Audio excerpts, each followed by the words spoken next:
So we're going to move on now to international football. Hot topic right now. World Cup coming up in 2 months' time.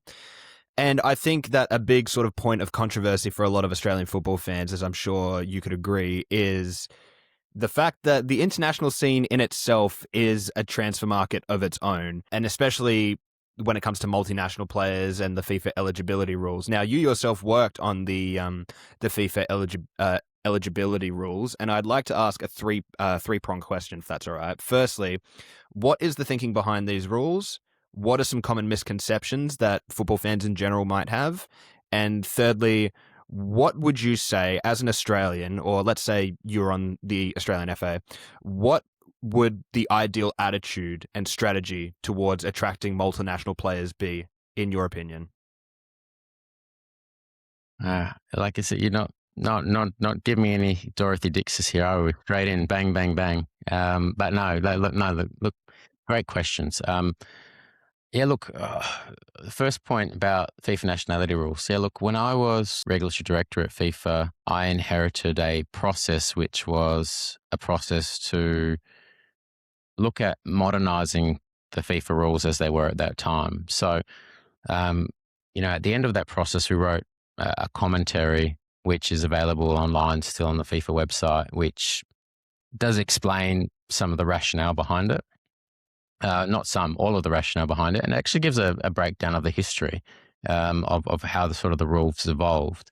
Um, Australia's actually had a really interesting involvement with the FIFA rules because, I mean, for those of a certain generation, will remember Tim Cahill and, Tim Cahill originally being ineligible to play for Australia for a significant period of time. And that actually led to a rule change at one point in the early 2000s. But look, the FIFA rules for a number of years, probably I'm going to say from memory, from about 2008 to 2020, really quite restrictive to avoid exactly what you've spoken about is football, international football becoming a transfer market.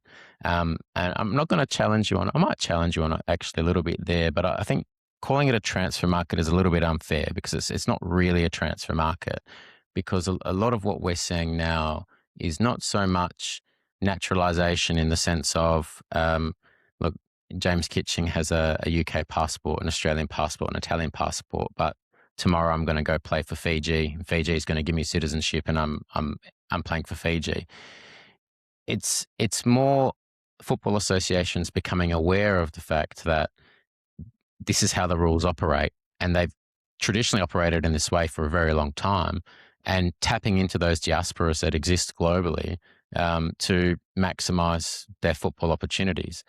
As a country of immigrants, we're going to have both those push and pull factors, which are either going to, push people away or bring them in based on who they are, how they feel, their personal circumstances, etc.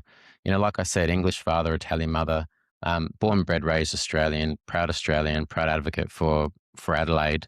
And I consider myself internally Australian first, and I think I always will. But I can't speak to someone else's personal experiences about how they feel internally, how they might have been raised by, by their family. The rules were very restrictive, designed to avoid what we'd call nationality shopping, right? And that situation where every national team has 5 Brazilians playing for it because they've just been given the passport from their country, right? What you had in those rules were significant restrictions, a bit like what happened when a 14-year-old Tim Cahill plays a few minutes for Western Samoa off the bench, right? Being tied to that football association for the rest of his life. And you had those genuine situations of hardship where players actually would maybe be fielded for a couple of minutes playing for a team in an under-17 competition as a third choice goalkeeper or whatever, and they're never called up again. They've moved overseas, or they have another passport or another nationality like me. They're blessed to have a rich ethnic history of different countries, etc. And they might have the potential ability to play for that football association. And depending on the circumstances, that possibility wasn't available. So what FIFA went through was a process with input from every country in the world. They had the opportunity to provide input on where they thought the rules could be made more liberal, where they could be stricter. And ultimately, they went through a football stakeholders committee, they went through the FIFA Council, and then ultimately went to the FIFA Congress, and all 211 associations had to vote on those rules, because the national eligibility rules are actually part of the FIFA statutes, the constitution itself. You can't actually change those rules unless 75% of the FIFA members actually agree. And so what those rules have done is they've provided some more forms of flexibility for situations where before there might have been hardships, where people were tired because they played a minute or two here or there, or they played a number of games as a youth player but never played at senior international level, and there was no possibility of them ever actually being a senior international for that country, or for that association, I should say. So the rules provided some flexibility in those circumstances, but also still the new rules have some balance to them. So if you played an A match for a certain number, an A match for one country and an official A match, whether in a Nations League or a World Cup qualifier, an Asian Cup qualifier, or etc. If you want to play for another country at A level, you need to go through a number of different hoops to actually get there, and you also have to have been a dual national at the time that you may played your first match, etc. And we're not talking about, tomorrow Cristiano Ronaldo could go play for Saudi Arabia, for example, because he certainly doesn't meet any of the eligibility criteria. But what FIFA did was and what we did, I should say, was we and they, went through a working group to determine where those hardships were and try to, plug those gaps. And so that's where the sort of more flexible rules you have there are there now, which allows players who, predominantly players who at youth national level have played in official competitions and never had the opportunity to play at A level, have the ability to change their association and play for either a country where they have a heritage, or they've lived the appropriate amount of time in that country after a certain age. And for most players, that's 5 years after the age of 18, where FIFA had said, in some countries they don't allow dual nationality, or they don't hand out passports based on residence. In other countries, you can buy a passport tomorrow by investing money in an investment fund, and then you get given a passport that has an EU stamp on it, and that gets you all around all of the employment visa and work permit issues. But FIFA said that 5 years after the age of 18, which was the existing rule anyway, was the appropriate rule. What you're seeing now when you talk about the transfer market is, in my view, very different.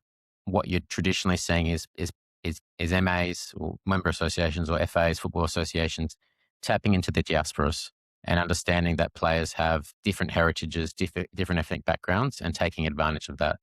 We're talking offline about what the Philippines were able to do before the Women's World Cup in 2023, where they effectively built a national team by going to the United States and finding the massive Filipino diaspora over there, and bringing in girls and women to form a national team, which, won the qualification spot through Asian qualifying and then played at a Women's World Cup in Australia and New Zealand, right? Obviously, we saw Indonesia in our World Cup qualifying group for men's, this cycle currently tapping into what will probably be the last of that sort of colonial heritage, because, the rules go back to grandparents, right? So the next generation aren't necessarily going to be those Dutch immigration, those Dutch heritage players, because, there's a generation of those individuals that aren't born in the Netherlands anymore. And you're seeing the advantages of players who might be born in France or born in the UK, for example, tapping into their African heritage and being able to play for countries where maybe their mother or father or their grandparents had nationality or were born. And so that's a bit different to the transfer market. And I think it's what you're actually saying is countries understanding the power of diaspora. And I know I'm probably pronouncing that word very wrong. I apologize. But the question is if it is becoming and looking like transfer market, which, arguably it is do the rules need tightening then? And is that rule down to the grandparent rule, which currently exists? Is that too broad? I think you need to do a study on it, and you need to look at the data on it and how that impacts globally. But I think you have a look around all the top teams around the world now. It wouldn't surprise me if you did have someone who was maybe of heritage and maybe didn't necessarily grow up in that country, playing for national teams. The other point that, I made this offline to you guys earlier is the greatest team of my generation, certainly. And I'm going to repeat what I said before, but they had a Colombian defensive midfielder who won Euro 2008 and went to the 2010 World Cup. And then after they won a Euros with no striker, I mean, Fabregas is a false nine, went and it wasn't diaspora, but went and naturalized Diego Costa, who lived in Spain for 5 years because they didn't have a sort of a natural successor to Fernando Torres. But, the best countries in the world are doing it. Then I certainly think that the smaller footballer countries or the mid-tier football countries should absolutely work within those systems. But yeah, it's a really poignant question, and it's topical for us in Australia, obviously, because for whatever reason, it's unavoidable. It's not for whatever reason; it's unavoidable because we're a country of immigrants, right? We're a country of immigrants, and I think if you look at our statistical data in Australia, it's either 50% of Australians are either born overseas or had at least one parent born overseas. I'm the first of my family's generation born in Australia, as an example. And it's just who we are as a nation. And unfortunately, it's I think it's going to happen. And what we should be doing is doing our best to take advantage of that. But we've had those situations before, obviously, in the past where even with government funded money, Josip Simonic was the most famous example, obviously. Graham Poll allegedly hearing his Australian accent talking to him. So he marked down Craig Moore as a yellow card instead of Simonic. And that's why he stayed on the field. Question the veracity or otherwise of that statement. But obviously, probably I'd think in terms of what we're talking about, the most famous example, because there's a guy who's actually funded by the taxpayer to play football. And the expectation would be that they played football for Australia. But again, and I maybe have a different view to others about this just because, like I said, I have different heritages, but you just can't understand what people feel internally. Now, whether we actually are able to play on that as Australians and use those drawstrings or those pull strings as you do is a different question. How we can do that, I mean, you just have to make it as attractive as possible, right? Playing for Australia, providing those opportunities, getting in early, and probably understanding that pretty much almost every single player that is eligible to play for Australia is very likely to have some form of other eligibility through heritage, and putting in place those sort of tools around that. And Football Australia does do a good job of tracking all of that and being aware and across all of that. But look, if a player wants to, I never begrudge a player, in that circumstance. But if a player wants to play for a heritage country, I mean, it's very difficult, I think, very difficult to convince them otherwise. But there's certainly, you can make it as comfortable as possible and as attractive as possible. But yeah, it's always a tricky one. But I think offering someone a spot at the World Cup is always an attractive proposition. But at the same time, do you really want to be offering someone a roster spot at a World Cup, for example, when you want your best players there and they might not be in that, that 26 that you need, right? So it's a bit of much of a muchness, really. The world has, I think, better understood how the FIFA rules work. And so what that means is, to your point, if it's starting to look much more like transfer market for national teams, then there's a question of what levers do you pull? What data do you look at to maybe adjust that to either, restrict the numbers or to restrict how far you go down the pathway, the grandparents rule, and have a look at that. But that has to be data driven and data led. We might be in a specific situation now where we do see some anomalies, but I tend to not necessarily disagree with you. I wouldn't call it transfer market because I don't think players are being bought, but it's just MAs and FAs are being smarter about how to use those rules. And the reality is I don't think it's turning people off international football. International football is still, is still going strong. So, yeah, I think we'll probably see after the World Cup if there are significant issues of sort of diaspora impacting a World Cup. That's where you might have those conversations opened, post World Cup. But I think right now it's FAs being smarter about it.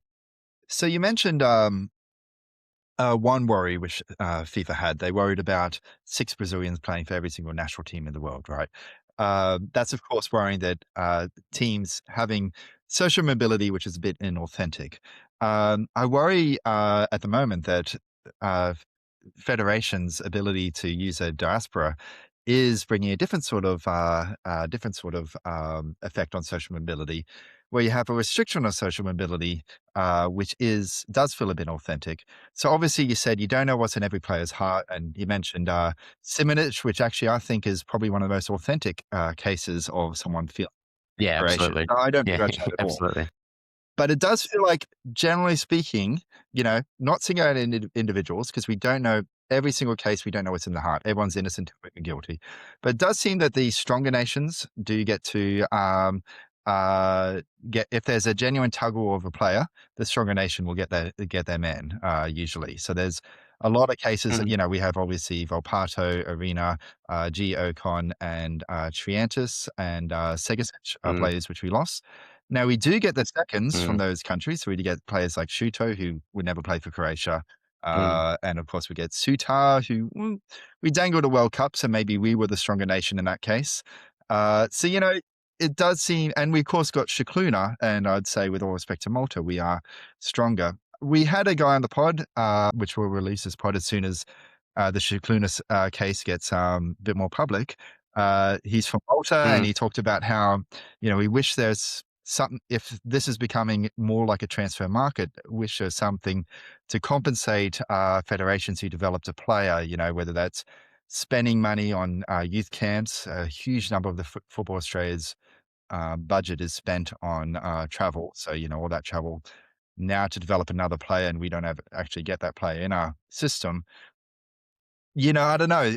So some sort of FIFA solidarity payment on the international market or something like that, or tightening the rules or something like that. Do you have any thoughts? Now, but actually, before you answer that question, I'm sorry to um, ramble a little bit. I do want to confess that we're not, as a country, doing enough to invest in youth. We don't have a national youth league. We don't have promotion relegation. We don't have a DTS. We also don't contact your nationals enough. We did hear the difference between how often Croatia contacted Segasic compared to Football Australia. We did hear that specifics. So I don't want to act like we are doing everything, but our first products of the academy system and this new coaching education system which we have, which was an investment, led to some players which are good enough to catch the interests of stronger nations, and we weren't able to catch that. And it does seem that this current system means that there's not the same incentive to try and climb the ranks by investing in development. I would, instinctively, I think I recoiled a little bit. I don't know if you saw that in the seat when you talked about a sort of a solidarity mechanism for international football. I would suspect that that would be immediately shot down if that was talked about globally, but also I'm certain there would be some kind of competition law challenge to that in Europe, and people much smarter than me would be able to formulate how that would look. I mean, I think that the reality is it would require, if you are thinking of, and it does become a transfer market in the way that, ultimately describe. I think it just becomes heightened for us in Australia, and it's an issue that's on the front page for Australia because, like I said, we are a nation of immigrants, and we have such, we have such a broad range of nationalities of people that either immigrate to Australia or emigrate to Australia because we're also a mobile workforce, right? We have great universities which educate people who go around the world and, live and work. And, obviously my son was born in Malaysia, so my firstborn was born in Malaysia in KL, through no fault of his own because that's where dad was working at the time. And mum was working at the time, so that's just that reality. I think if anything, if it does get to the situation where it's not meeting the original objectives of the scheme, then you tighten the rules. You look at other options. Global basketball has some options that we spoke about before. For example, basketball has the same problem. It doesn't want, it doesn't want national teams showing up to a FIBA World Cup or Olympic Games with 7 Americans. Like they don't want 6 Brazilians, right? In football, you don't want 7 Americans showing up on the South Sudan basketball team because again, there's not that genuine link between the individual and the country, which is one of the objectives in the FIFA rules. It's about having that genuine link between yourself and the football association you seek to represent, or the country or the territory that they represent, right? Basketball restricts the number of naturalized players that can play on a national team in major competitions, and it also, for dual nationals or those that have played at a youth level, they basically say at a certain age you got to pick, and that's it. You're tied to that, and there's not sort of that backwards and forwards. And whether that's a better system or not, I mean, you don't have the mobility element you're talking about that you do have in football with, and the greater sort of diaspora of players that, go from one country to another to play basketball, etc. But certainly in basketball as well, you've had situations where all of a sudden someone discovers they've got a whatever grandfather or whatever grandmother, and they can play for that team legitimately because, again, that's your heritage, that's where you're from. And it's maybe a different way of how we identify ourselves, right, in that respect. But, a point I didn't make before, which I wouldn't necessarily, the main criticism for me is not so much the sort of the transfer market element of it and MAs and FAs getting smarter. It's the fact that they ultimately circumvent the national development system. And what they're doing is they're looking for shortcuts to football success. And we're not talking about the stronger football associations here, because the stronger football associations are maybe looking to plug a gap and, taking advantage of their already strong football infrastructure. But it's perhaps the football associations that don't have that sophisticated enough or that strong enough national development system to build a relatively successful national program, men's or women's, youth, adults, etc., that are looking for quick fixes. And the thing is, those quick fixes might happen in generations. You get a crop of people with your background for 5 years, or there might be only one or two players. It's not necessarily going to mean you have the sporting success that you're seeking. But what that does is it puts that focus in that area as opposed to where it should be. And the realistic thing is the vast majority of people that play international football, from under 15s up through to the seniors, they are citizens of that country who were born there and grew up through that football development system. So if you're looking to circumvent that system at the senior level, and basically undercutting everything that's below that, that's where you're going to be in that vicious cycle, not a virtuous cycle, that vicious cycle of you're always trying to play catch up because you're not investing where you need to invest, right? And so I think that's the bigger problem that probably needs to be looked at, along with the data you're talking about in the transfer market, is there needs to be an incentivization of that system, possibly greater. But no, your first suggestion, which maybe your Maltese friend gave to you about solidarity, certainly I was internally recoiling, because you don't associate that with national team football, right? You don't want the money involved with, players representing national team, because that's the whole purpose of national team football. It's not your employer, right?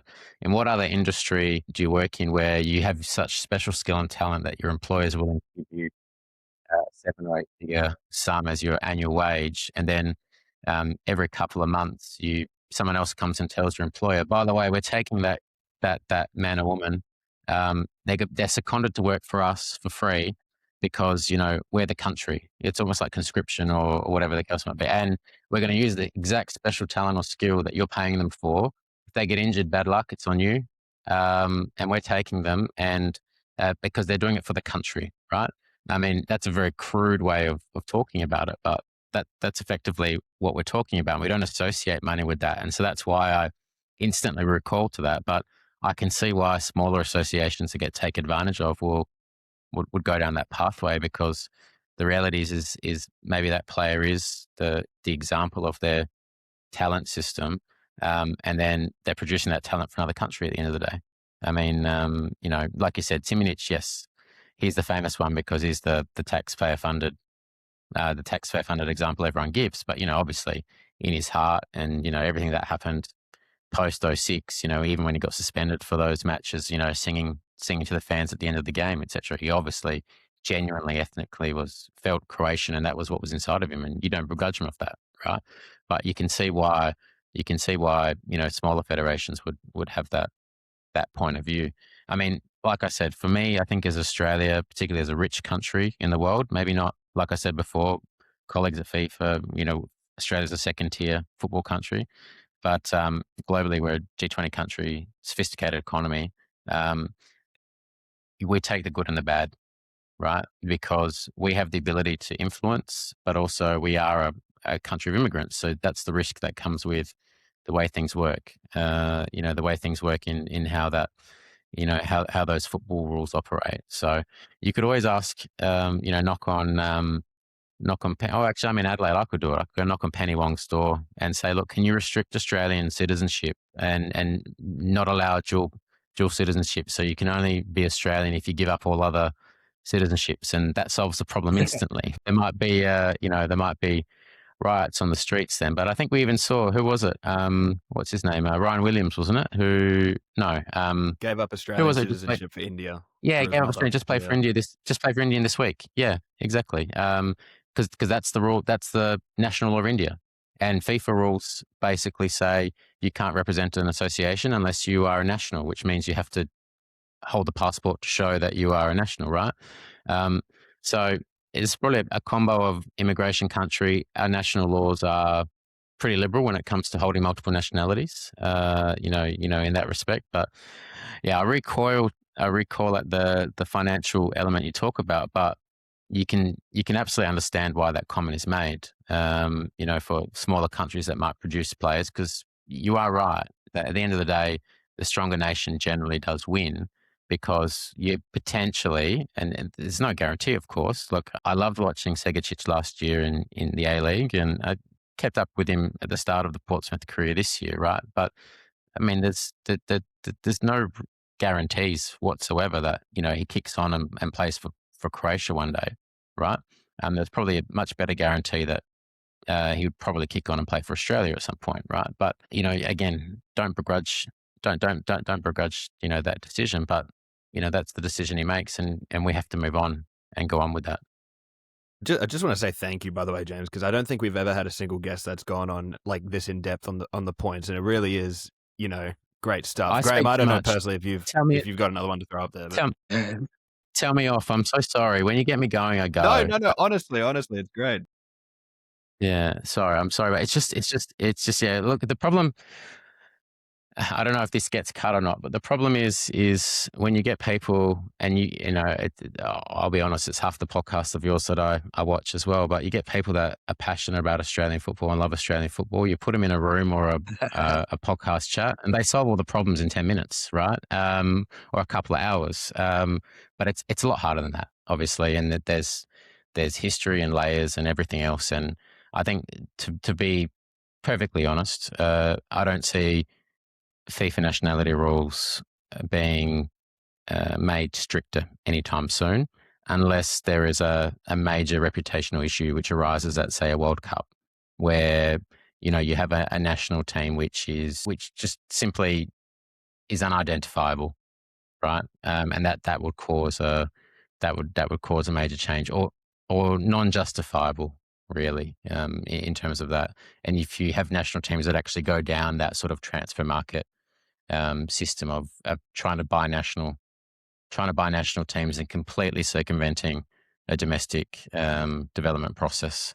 It sounds like more of the concern in FIFA's side, and please correct me if I'm wrong, is avoiding situations where the hegemony of your top nations is challenged inauthentically, rather than avoiding situations where the hegemony of top nations is kept inauthentically, if that makes sense. It makes sense, and I'd challenge that, because FIFA does regulate for 211, and the purpose of the rules is to one of them is to regulate equally. But you say top nations, but the reality is those nations are top nations is because they have done things the right way. They've got strong, sophisticated, layer by layer national development systems, which continually produce the world's best talent, right? And so in that respect, it's not so much about protecting their hegemonies. Is those are top nations because they got the systems in place. And Alex is wearing a shirt of a nation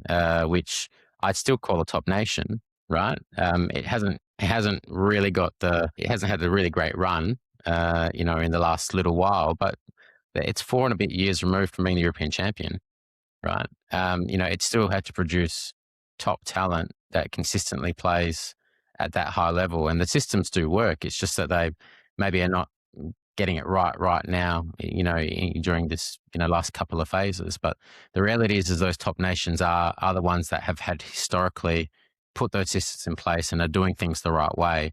And yes, yeah, there might be a sense of it's the same nations that it's hard to break into, but at the same time, I'm thinking 8 years ago. I think honestly, the best team that I saw play in Russia finished third. But Belgium were incredible. I was lucky enough to catch a couple of their games live, and Belgium's a smaller country, and it goes in cycles. Their last great team before that generation was in the late '80s, early '90s, the Enzo Schifo kind of teams, etc.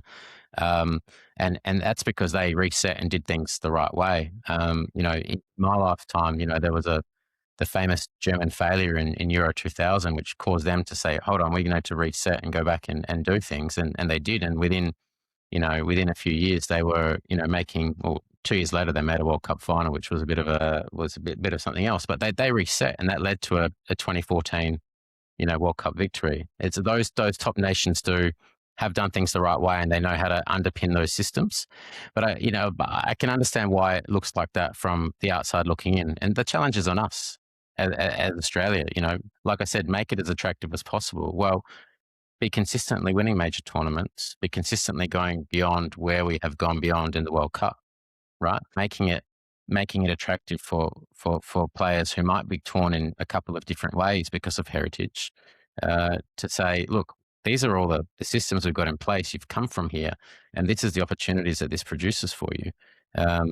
Being able to provide that, because you can see why the starry lights of a Croatia that has, literally, in the last two cycles, it's been third bronze medal game and a World Cup final, right? You can see why that, that's attractive, notwithstanding that I would challenge that our best A-League team could probably compete in the top division of Croatia, right? And from a national level perspective, but Croatia does produce far more world-class talent than we do. So there's that different perspective. But I'll challenge. I won't be so friendly on that one. I'll challenge you on that one, just because, look, they have the underpinning systems, right? And they've put that hard work and effort into those development structures. And actually, I think for particularly Spain and England, which have such great, France and England, I should say, which have such great development systems, they're actually net losers out of all of it, because there's so many players that were born in those countries, went through those development systems, end up playing for heritage countries, because there's not enough, obviously, slots on a national team roster, a national team squad to actually play at a World Cup or play at a Euro, for example. But yeah, I take that chip off our shoulder as a rich country in Australia and say, look, let's do better. Let's do better in our system to try to keep people within our system. So moving on to more sort of footballing governance. Obviously, you've been involved in football governance at the highest level possible, that being FIFA itself. Did you learn anything from that experience that you think should be implemented into the way that the game is governed in Australia? Yeah, it's a good question. Look, my work at FIFA and AFC were, they're in a different space to, say, Australia, for example, because in Australia, you're the Football Association running the national team, you're overseeing the league, which is a separate entity. You've got your clubs for members and your different stakeholder groups. Whereas when you're the International Federation or the Continental Federation, you're working in a different space, as a regulator, as a governing body, as opposed to, the National Football Association works as that governing body and regulator, but also has a sporting purpose. Your development structures, bringing in those national teams, those kids, bringing them into your men's and women's teams, and running those national teams in that space. Certainly from the FIFA experience, I'd say more than the AFC experience, but certainly is just that, particularly in the professional game, that necessity of stakeholder consultation, getting everyone at the table, having those discussions, sitting down, talking with your players, your coaches, your clubs, your leagues. When it comes to the football-related decisions, right? Getting everybody in the room doesn't mean everyone has to agree with everything, but everyone has their say, and everyone's input is fed into the system, and that way you can hopefully spit something out which is everyone understands is in the best interest of Australian football. I do see, from the outside looking in, I do see often unilateral decisions being made, or decisions being made which, like I said, a stakeholder group might come out and say, well, no one told us about this, or we didn't hear about that. And you can avoid those conversations. You can avoid those awkward situations by actually sitting down and trying to get everyone on the same page. That sounds easy. And that's what every football administrator in Australia has probably tried to do for the last 100 years, right? All the vested interests that, that exist. But certainly around the professional game, that's something I look at. And the other thing really is, this is a controversial statement, so I apologize in advance, or maybe you want controversy. But the reality that I see from the outside of Australian football looking in is that I think often also you get situations where maybe stakeholders don't know their place in the ecosystem, and they either overstep or understep, or know what their role should be as a governing body, as a state federation, as a league. The way that football is organised in most countries often reflects how the government is organised. So if you're a big country and you've got states like we have in Australia, in some countries they call them regions or municipalities, whatever the case might be, you'll find that there is a state association, and then there's structures underneath that. Countries which are smaller, you might just have the clubs, right? Or you have separate leagues, etc., etc. So every country's model looks a bit different, right? Based on how that country geography, number of people, size, etc. It's not a sort of a one-stop shop or a round peg square hole kind of situation. Everyone is different. But for me in Australian football, one of the most fascinating things is how still further down the path we are, and we've had a pretty standard model in place for quite a while now, notwithstanding the Congress Wars, which happened in the mid 2010s. We still have the sort of same stakeholders that every other country of the same size of we are has. But yeah, controversial statement, but it does appear from the outside looking in that not every stakeholder really understands their place. And what that means is that people are pooling at different levels. They're pooling against each other as opposed to working together. So you might have, bodies which should be more governing bodies or regulatory bodies actually competing with the clubs or leagues that they are meant to be regulating or governing, right? And competing financially, or competing for players, or coaches, or whatever the case might be, and different parts of the game eating each other basically, which is rare in other countries. I must say, that have a similar governance structure to we do, where you have national federations, state federations, leagues and clubs, player association, coaches, fans, etc. So, I mean, that's not something necessarily taken from FIFA or AFC, as well as to what I said before about getting stakeholders in an organised way, coming together, working together on professional game issues. I mean, as an example, 10 years ago when I came back to Australia after AFC, one of the organisations I helped set up at the time was Football Coaches Australia. And, they're still very much on the outside of, Australian football governance, for example. Most countries around the world, the Coaches Association is a formal part of the governance model, right? And has a role in how things work. And there is a direct line between the dispute resolution systems and the coaches that might get sacked at the professional level, or elsewhere below, which we don't have in Australia. Just as a simple example of that, getting stakeholders on the page. But certainly in the sort of the governance models, and it's much easier said than done. Look, I'm like I said before, you can fix Australian football in 10 minutes if your mates, chatting around the room. But it does appear that, for whatever reason, there are stakeholders that maybe aren't in the right lane, or want to be in a different lane, or are not staying in their lane. And then what that means is you don't work in what's maybe in the best interest of football as a whole. Working in what's in the best interest of your organisation, or how you work. And you have that when it becomes competitive, that's the issue.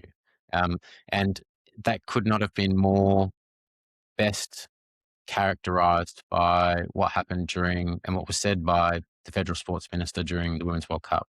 So I don't know if you recall that or not. But, she would talk about at the time, I think it was right before the Women's World Cup or right after. I can't remember the exact the timing, but the quote's out there. She'd talk about um, the disunification in terms of how football approached from a government perspective and having to talk to different levels without understanding that they were, maybe asking for the same things or different things and actually sometimes even competing with each other. And, Football Australia addressed that last year with their sort of unified approach to government, which was great, but and sensational and best practice, really. But you still have, notwithstanding what was in that document, you certainly still have those sort of stakeholders that are, yeah, for lack of a better analogy, and not in the right lane or just don't understand the lane they should be in.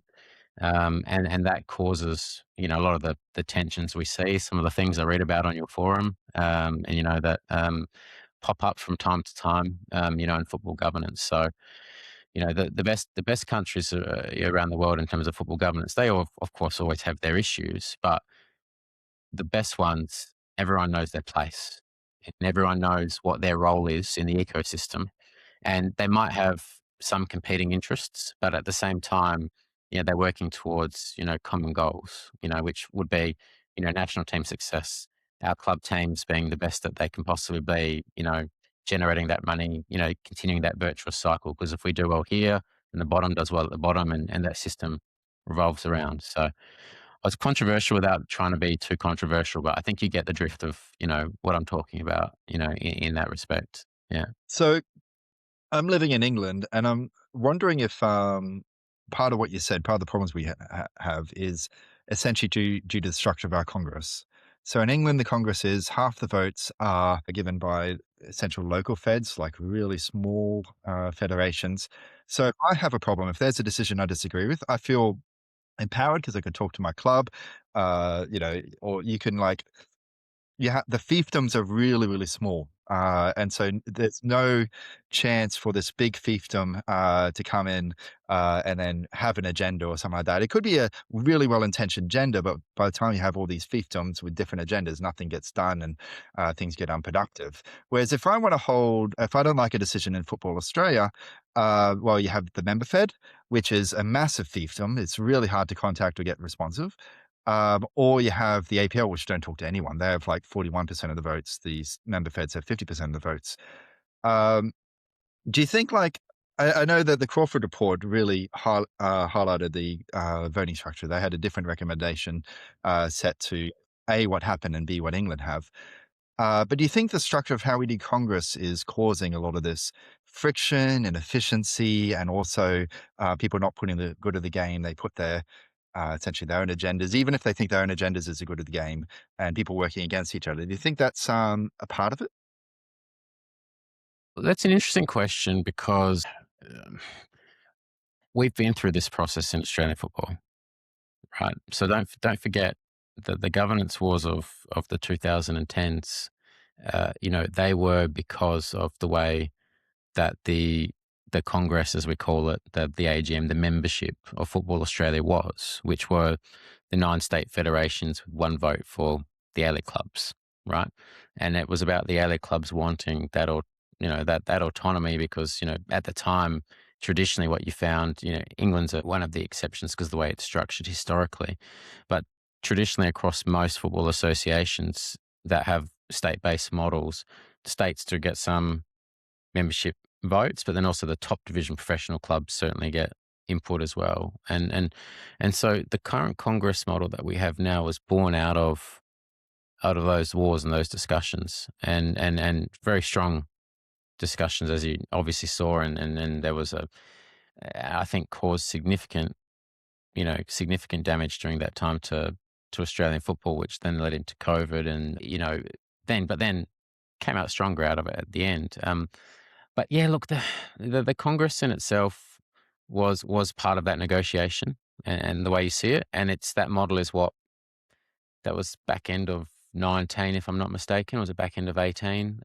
It's maybe 6.5 years old now, and the the reality of that model, there's a couple of them. There's a couple of things which I'd touch on. Is the first one is that I think the Women's Football Council is a great initiative. It was a global sort of first in terms of what it was and what it is. But the reality is that when you have a look at the way that the representation of the Women's Football Council works, it becomes a bit like Commonwealth Parliament or a state parliament, in the sense that the core sort of stakeholder groups can appoint individuals to the Women's Football Council, and in the end, if there is a controversial issue that goes to a vote, they're going to vote not necessarily. Well, so I digress because I don't want to disparage anyone in those roles, but you'd think there'd be significant pressure on them to vote in line with the organisation that's appointed them to that role, as opposed to perhaps in the best interest of women's football in the Women's Football Council, right? So there's probably some issues that you need to work through for there to sort of make sure that that's acting in the best interest of women's football as a start. But look, the issue with maybe the member federations having the majority of the vote, I don't necessarily see a problem with that, because they, in theory, are they're meant to represent the vast majority of Australian football, which is my kids playing, us playing football, etc. But the question is whether they actually do. And you have to really do the deep dive into the governance structure of every member federation and how they're all structured. And some of them are different, some of them are not. I mean, I don't know if you've done a deep dive into member federation governance or not, but, Victoria changed its model a couple of years ago now. Might have only been, we're in 26 now. I think it was 24. It might have been in 25, I apologise. But they went back to a model where every club that was licensed to play in a Victorian competition had the right to vote in the Victorian model. So actually you've got almost every participant in Victorian football then actually has some kind of direct line or indirect line, a bit like how you're talking about in England, right?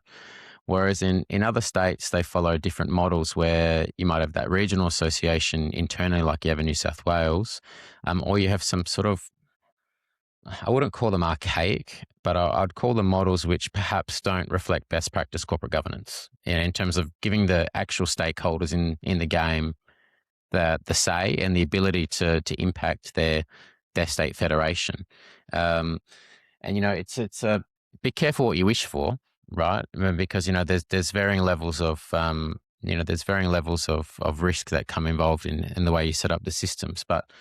I think from an Australian football perspective, the Congress in itself, I think you would probably need to give it a little bit more time over, it's been 6.5 years since it's been there in place, and it replaced a model which absolutely, utterly needed to be modernised, right? In terms of, at that time, certainly reflecting the fact that professional football had a role to play in Australia.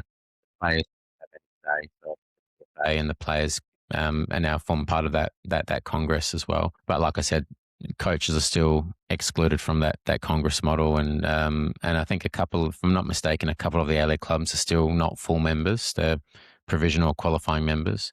But that's just a process that takes time to go through, and it's about ticking those corporate governance boxes.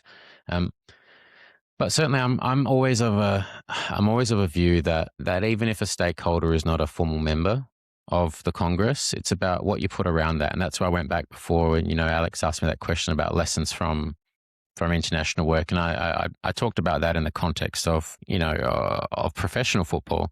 But I'd certainly would expect and hope and anticipate that should be existing around the Congress as well. So if there are stakeholders who are not directly involved in having a vote, then they are still involved in a formal way through subcommittees, through working groups, whatever the case might be, whether that is the Coaches Association, the Fans Association, your championship clubs, your I can't remember the name of our organisation that exists for the second division clubs. I'm sorry, I've lost the AAFC. I just remembered it. Sorry, it is getting late here, so the Adelaide time is getting to my head.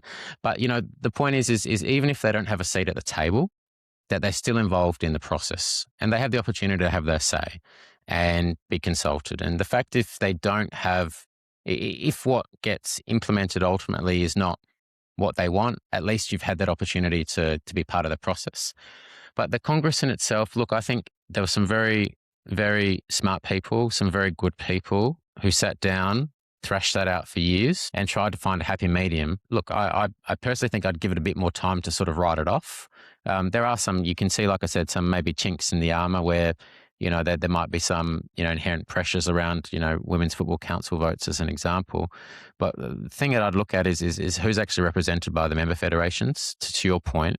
If you do have a problem with your club, can that actually, or do you have a problem, can that be escalated through your club, through your state federation and brought to something along those lines? Because in theory, that's how it should work. And that's how most sports are organized from a membership model, right? It's the traditional pyramid of sport. It's hierarchical, the players, the coaches, the people that actually participate in the theater and that we pay the money to go see, we're at the bottom of the food chain. We agree to abide by all the rules, but that's how it works up the chain, right? And there might be that disconnect that you're talking about that you feel you have in England. There might be that disconnect here in Australia from the broader participation base. Maybe that's more around how the member federations are organised at state level than it is about how Football Australia is organised. I mean, if it was me, I'd love to see the coaches have a formal seat on the FA Congress as example, and certainly whether they have a formal seat or not, but as they grow over time, certainly having the Supporters Association, I think that's the formal name of it, isn't it? Having a seat at the table, and those clubs that aspire to be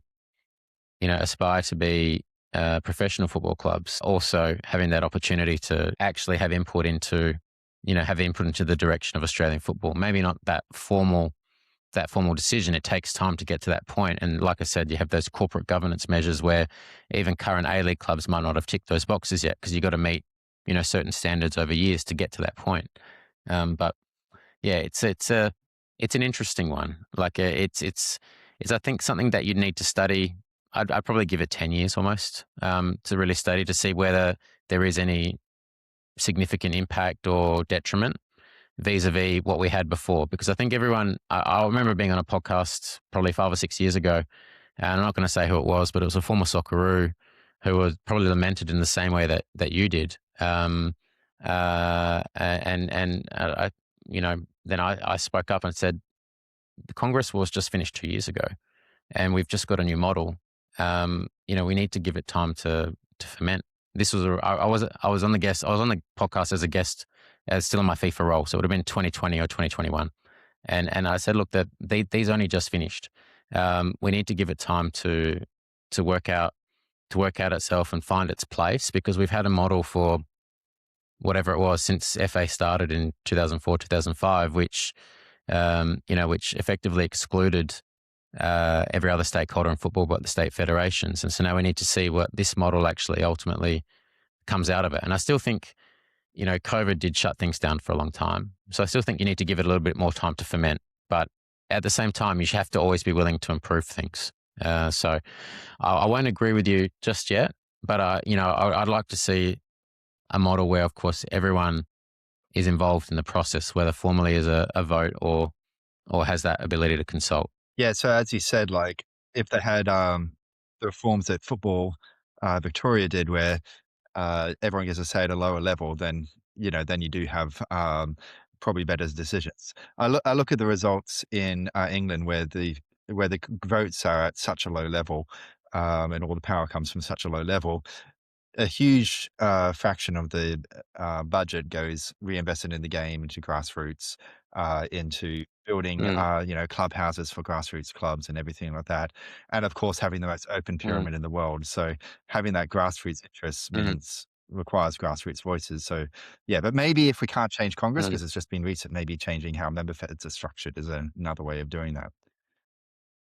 Well, the other point there, though, is Australian football is a little bit unique in basically how it's commercially driven. So the reality is most football around the world is commercially driven by club football, right? It's that tribalism that ultimately it's that beating heart of football is club football. That's why FIFA starts a club World Cup, right? A proper club World Cup, not a sort of a confederation champion model, right? Because everyone understands and knows that the reality is that what brings you back to football is that week by week tribalism. That's your team. That's what you do. That's my 38 games a year, or 26, or whatever it might be, plus whatever other competitions we participate in, etc. And that drives the commercialisation in football in most football countries, right? Australia, the model is for whatever reason it's different. The commercial reality is that Australian football is driven by national teams, and the main money that drives Australian football comes through national team football. That's what the clubs fought for during those governance wars in the 2010s, because they wanted to see, all right, we can actually, we believe that the commercial reality of our football is something that we can grow ourselves, and we can build that pie because, we can build into that and buy into that tribalism. But I think objectively, the results have shown, and COVID probably didn't help, that still the commercial reality of Australian football is driven through national teams, which means that a big chunk of that money obviously goes through Football Australia. And, Football Australia's primary mandate, now that they don't have they've obviously got the championship, but the primary mandate for any football association, regardless of whether you run a league or not, is football development, right? Whether it's at the high performance elite level or that base, that participation base. And so, that's where that money flows down. Whereas, in England, your examples are spot on, because the reality is the commercial drivers of football in England are absolutely club football, and that money gets held within those league and club competitions because they're the ones that generate it, right? And that doesn't flow all the way down through to your grassroots clubs and your county clubs that play, just at that level, or your Sunday league teams or whatever. Whereas in Australia, you do have that inverse. So that's why I do think, from a representation perspective, it's more about, when the member feds or the state federations are at Football Australia level, who are they representing? How is their voting structure set up? Because is it possible for your local club to actually have that direct line like you might have in England, and how that works there? So yeah, sorry, digressing a little bit, but it's just one of the unique things about Australian football compared to other football countries. It's just because the commercial reality is the reality is Australia is commercially driven by national teams first and not club teams first. Whereas in most countries, football is commercially driven by club football first, professional football first, and not national team football. So we'll move on to the final question here, and once again, we just want to thank you so much for coming on onto the pod. You've been very generous with your time. We really do appreciate it. In terms of the final question, we'll leave it relatively open-ended, but something that I think a lot of football fans, or at least Australian football fans, would be interested in hearing, because I'm sure, as we can all agree, Australian football may be perfect in our hearts, but it faces a lot of problems, whether that be logistically or systematically, et cetera, et cetera. Are there any major problems that you see personally with Australian football that you think aren't being addressed already? Or are there maybe not so much major ones, but maybe a few smaller ones? Like I said, it's open-ended. Please give us your thoughts. Do you know what? Hint for people who might have lasted long enough to watch this where we get to, but I did have a little bit of insight into what might be asked before I jumped on here. And I've actually thought a lot about that question, done a little bit of research, and to be brutally frank with you, notwithstanding the fact that until this season with Football 360 coming back, you had maybe a paid resource, a proper paid great resource to look at football, aside from sort of your traditional journos that have survived sort of those weird culls of football journalism that we had, during the time when I went away and COVID, et cetera, and so shout out to, your Vince Regaris and, your Adam Peacocks and Bozzers and co, and in terms of what they do. Australian football has such an amazing fan-led, passionate media base, and what I wouldn't call it social media, but sort of a private media base. I don't know the exact terminology for it. That any issue that you want to raise with Australian football, it's been done, because we've got such a passionate fan base around Australian football, and they're all hyper aware of the issues that arise in other countries that might be from their heritage or otherwise. And they'll talk about them, whether that is stuff around transfer systems, lack of infrastructures, Congress models, the fact that, you can nod in your head, and when I'm talking about really abstract, random things, and you know exactly what I'm talking about, just demonstrates that, that passion that exists, that comes through these sort of, the non-traditional media routes. So a lot of those things, that maybe you might talk about, which you say, yeah, this might be missing or that, they've been talked about. That, if you got the long list of things with Australian football, it's there, right? And people are talking about them. I think for me, delving into that list, one we spoke about a bit, and maybe I didn't express myself too well, but was around transfer system. And particularly, I think there is a lack of education for clubs outside of the APL, so outside of the A-Leagues. Some clubs are really good at it and others aren't, but just really understanding how the systems work for you and how you as a club work within that system and can take advantage of that. I mean, one of my things that I did at FIFA was I helped set up the FIFA clearinghouse. I don't know if you guys know what that is, but anyone that's working in professional football in Australia, and certainly anyone that's working in an NPL club, should absolutely know what that is. And I'm actually, full disclaimer, currently a board member of the FIFA clearinghouse. It's one of the things that I agreed with FIFA when I left. So I'm FIFA's representative of the board, on the board of that institution, along with another colleague. There's 5 of us on that board, 2 FIFA representatives and 3 independents. But that clearinghouse has been established as a first instance for FIFA to help redistribute the funds that exist in the transfer system to those clubs that train players. Right. So maybe an Australian club has had a player between the ages of 12 to 14. They've moved on to somewhere else. They've gone to an A-League club and they've moved overseas. And that club might be entitled to either training compensation or what FIFA calls solidarity mechanism, depending on how that move has occurred, whether that's in men's football or women's football. There's different rules for, different systems, horses for courses, as we say in Australia sometimes. But because of just the way I think Australian football is structured, to be quite frank with you, and the vast majority of clubs that do exist at that top tier of our state leagues, so the NPLs, they are volunteers. There's very few clubs that do have a full-time staff member or a paid staff member. You have that personnel change. There's perhaps a real lack of understanding about how you can protect yourself when it comes to your players taking opportunities overseas, or working with your players as well to best benefit them and yourself. But then B, the way that the current football transfer system works, if your club is entitled to one of those training awards, you get contacted by the FIFA clearinghouse and saying, hey, you're entitled to some money. We need X, Y, and Z from you.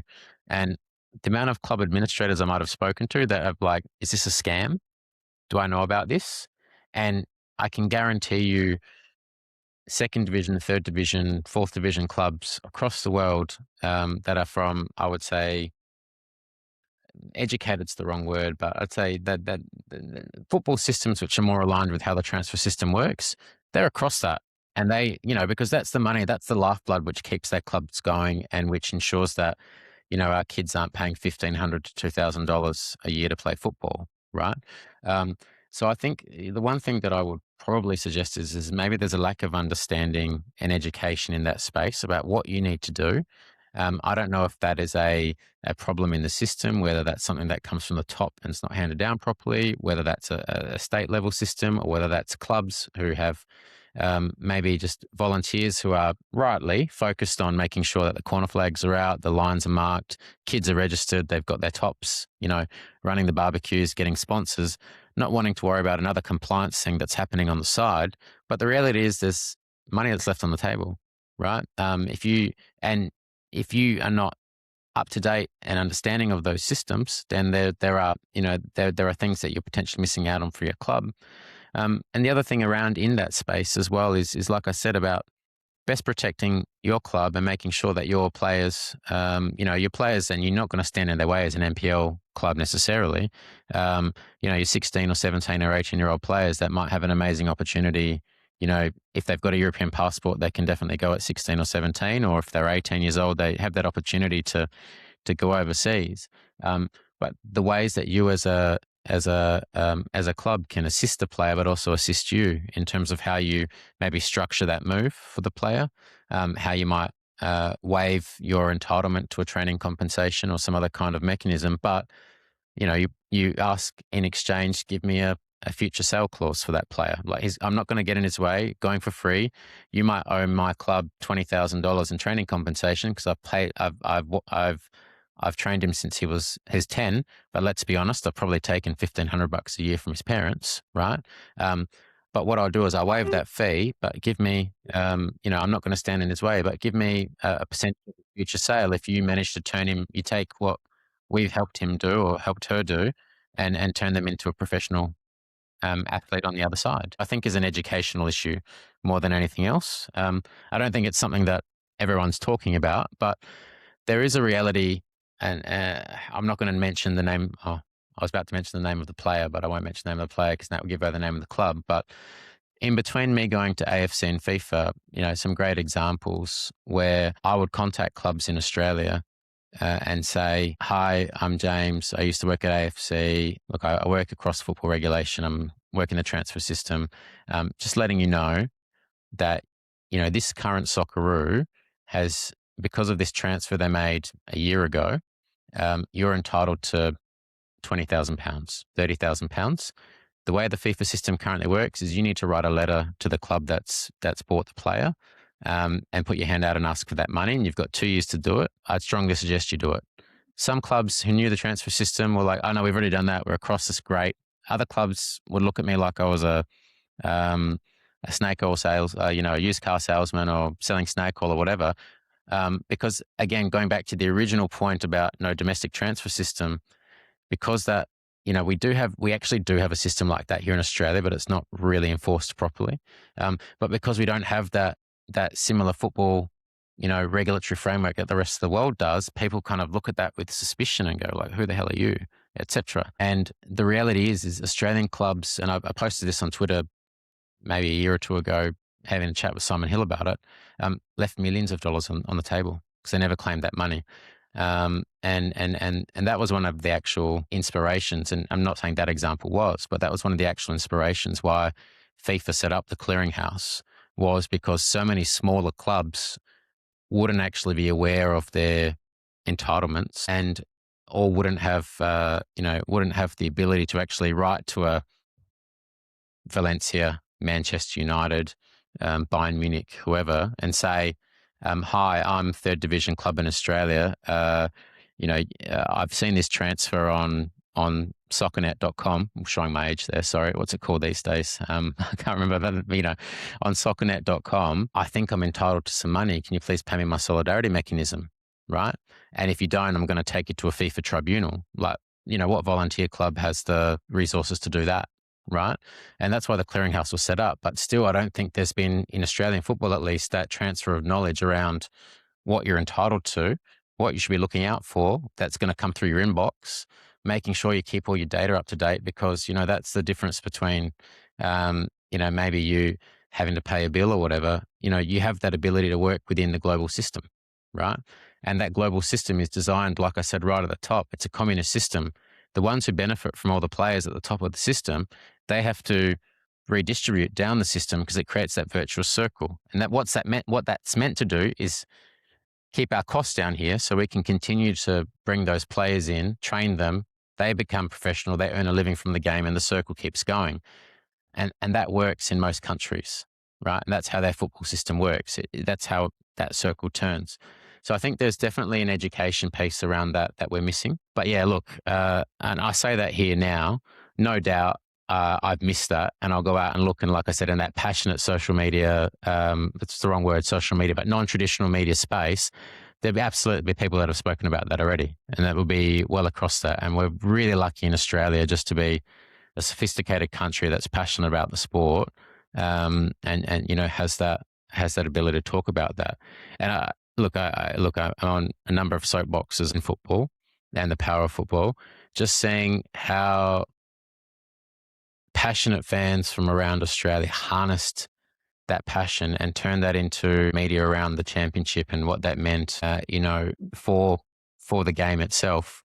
I don't see that happening in any other sport in Australia. And look, like I said at the top, I'm from Adelaide. I love my sport. I love my basketball, my cricket, my AFL, all that content out there. Like, thank you.